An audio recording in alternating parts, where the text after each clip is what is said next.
continues, not just for days, but for weeks, months, years. You cannot get rid of it. And the other continual feeling is the constant cold. Terrible cold. Sometimes I felt as if my blood circulation was slowing down. I was personally amazed at the power of endurance, because by all accounts, I should have become seriously ill and died a long time ago.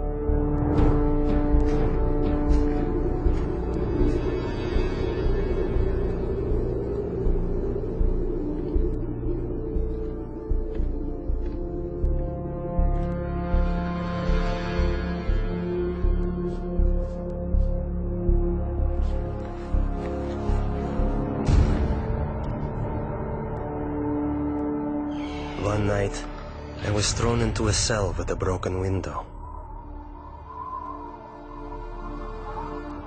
The KGB was determined to do an experiment and freeze me. Later they would say he broke the window in his cell and died of cold. I felt despair. I thought to myself, has God really left me? Am I really forgotten and neglected? Have my years of suffering been in vain? And in my despair, I began to pray. I usually pray silently, but this time I started to appeal to God out loud. God, have you left me? My cries were bursting from a heart literally in utter despair.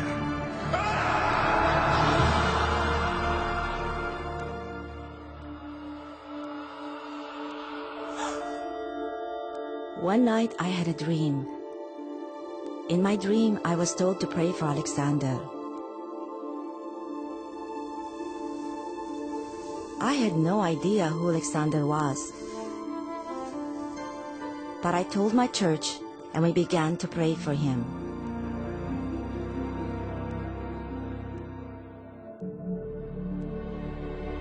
And right then, I suddenly felt a palpable physical warmth. Not the kind that comes from a heater, but like when a mother draws her freezing child to her breast and warms him with her tearful breath of compassion. It was a very living, human warmth. It penetrates you as if piercing you to the heart. And inside your heart, a spring opens up, out of which flows peace. A wonderful, magnificent, soothing peace.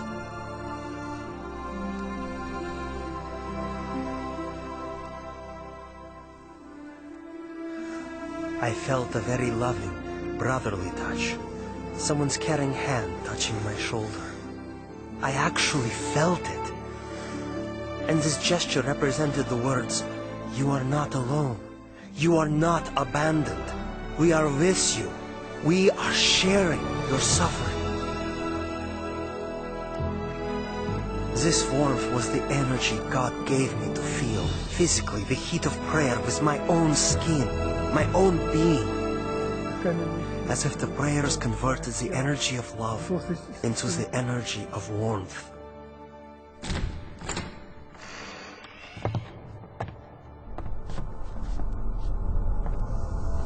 In the morning, it was a shock to my executioners.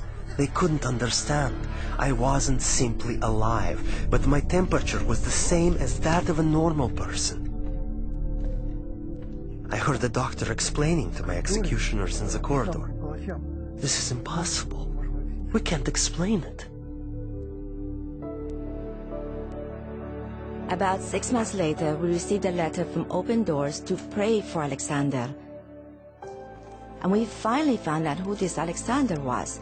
We had been praying for 6 months without knowing anything about him. Alexander had started a Christian movement that spread across the Soviet Union. For this crime against the state, he was imprisoned to a labor camp in northern Siberia. the death sentence zone. It so happened that many people began praying for me.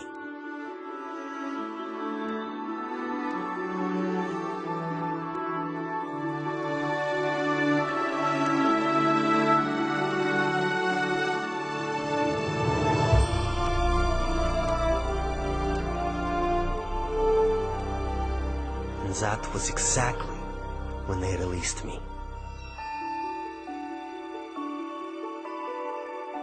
Prayer opened the prison doors, and as the gospel affirms, set the captives free.